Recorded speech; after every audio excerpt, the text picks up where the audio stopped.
Good afternoon, everyone. So interesting video today, in several regards, in fact, and hopefully it'll be interesting for a few guys out there as well. So this was is the Husqvarna 44 that's had a seized engine on eBay and had a really interesting history, this saw. So I bought this saw from the son's original owner, and he estimated that his dad who sadly passed, but his dad had left it on the barn floor for, he thinks, circa 10 years unused. So my understanding is the white top 44s were almost identical time to the Rancher 61 white tops, so 78, 79, and so the smaller brother, and then the 50 Rancher came a little bit later. And so this saw, just make sure that's not switched off, guys. No, we're good. So it was apparently seized, and he thought it was seized either, he wasn't sure if it was from usage or from just being stood. And so I bought it, and I bought it about a year ago, and then when I took it home, I did a few cursory checks like one does, went to pull it over, it was rock solid,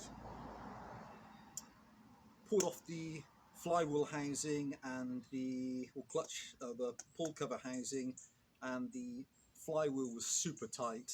The starter pulls were also just locked in position, and the spring in the pull start housing was either rusted solid or was just completely seized. Took off the clutch cover, gently turned, no movement whatsoever, and so that was the extent of the checks. Then what I did then was take out the spark plug and put penetrating fluid in the cylinder, some high quality penetrating fluid, and left it about a week. Came back to it, same checks, just to see if I could just gently rotate the crank.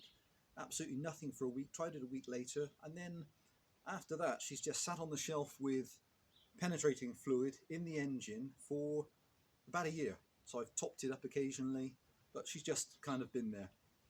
And then, with some interest again recently, I thought, I'm going to recheck it again. Rechecked it again 2 days ago, or a day ago. Can't think if it was yesterday or the day before. And day before. And unbelievably, washed out the barrel again, what was accessible from the top half, put more penetrating oil in, and can you believe it, she actually pulled over. I've washed her through several times, then she started pulling over with what I think is reasonable compression, and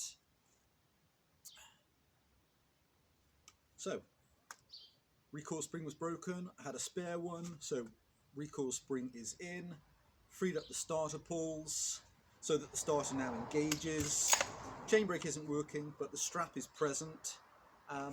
Went to clean the chain, but the chain snapped, so I found another Husqvarna chain with okay tooth life. And interestingly, the sprocket nose on this original guide bar, it looks original with all the pitting, the teeth are really sharp, which is a really nice sign, because that shows that's really had no use. Put a fuel filter in the tank, spark plug, she sparks, and then has strange running characteristics. I mean, it's amazing she even runs. The carburetor was completely corroded up, so she's had a soak, a clean, put a diaphragm in, which is the same as I think it's the same carburetor kit actually as my 262 XP. I think they all use the HDA 10, so I think this is an HDC carb, a 32A, but uses the same kit as my 262. Can't remember the numbers actually. I think it's a 32A. And amazingly, if she will, so she has a problem when she runs. She is continuously backfilling with fuel, so she's siphoning fuel in. And actually, shout out JT, you're the one that inspired me for this, thinking about this, I think it needs a replacement carburetor. JT in Ireland. Barry, I hope you're all well over there, gentlemen.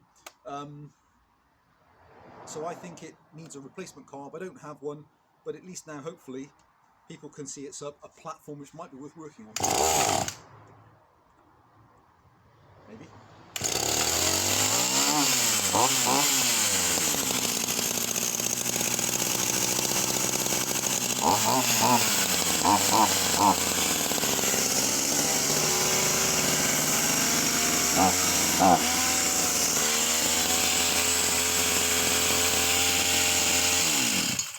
So you can hear her there, and she's running completely lean and nothing on the top end once the high end needle coming out slightly. So just to give people a good idea, I thought what I do is I show you the basic checks I did after putting the gasket kit in it.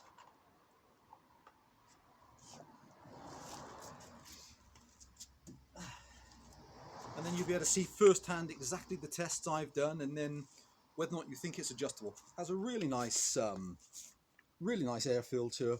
Exhaust came up really nice. Put new 2 exhaust studs or nuts on. Tank is undamaged. Pull start housing is lovely. Front handle's excellent. So this is what happens when you try to adjust her. If she'll start again, unless she's already backfilled.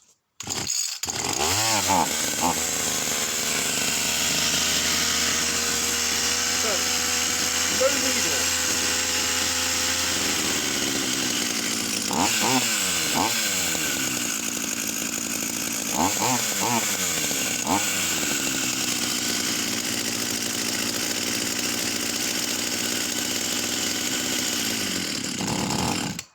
So the minute I touch the high needle, she seems to flood and stop the engine. So I don't know whether or not she'll start again now. And that's it. That's the extent of the running.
So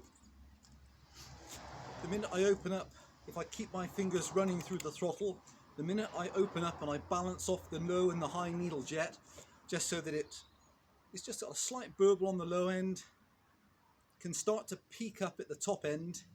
The minute I take my finger off, it will cut out and it will start to backfill. So I think, as the knowledgeable guy in Ireland says, John, I think you're exactly right, John. I think some of the carbs, I don't think that carb, well, I don't think I can adjust it. I think it's where it's become corroded internally. I think it needs a new carburetor, but hopefully the rest of it is a great working chassis for somebody. So obviously starts and revs, and it's got a great selection of parts on it.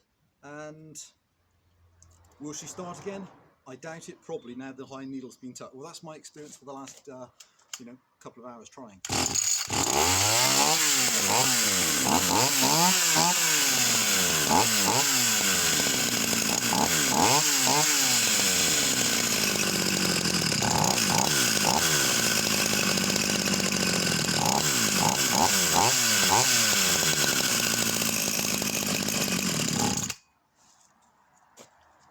Strange, there you go. So now she's starting a little bit now with the high needle out. So maybe it just needs time running, or perhaps that carburetor could go into an ultrasonic tank and get cleaned. But I would say bank on it definitely needing a new carburettor at least. As to whether or not it's leaking any air on the crank seals, when it's actually running, it seems okay, but compression wise, seems to have good compression, you know, for a 40-year-old saw. Now she's flooded. So there she is. That is the unusual running of the Rancher 44, the white top 44. I'm not sure if it was referred to as a Rancher back then. Get the camera, do a quick walk around.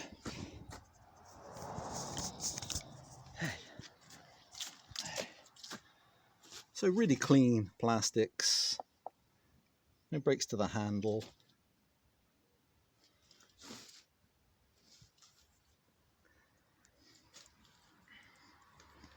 Oiling really well. As I say, chain brake is complete with the strap inside, but it's not clicking on. I wouldn't be surprised if the little spring-loaded actuator inside is seized in place. Chain oiler working well. Bar is massively pitted, but I've greased the nose wheel, so hopefully all good. And the white top itself is really, really clean. Yep. No, is that a crack? Is that just a, I think that's just a scratch on the plastic. So there she is. So apparently just the one owner saw, then has come to me, and then now is actually, after a year of soaking, has unseized and runs to a fashion, kind of. And so interestingly, if I wind in now the high needle screw, let's see if she'll actually come back into life again. She may or may not. It might need the plug taken out. It depends how much she's siphoned in, but she definitely is tank siphoning. Oh, okay, so, and then starting.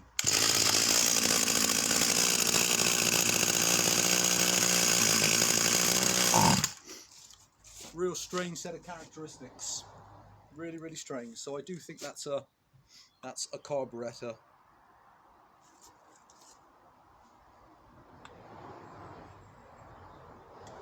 And then open it up a fraction again.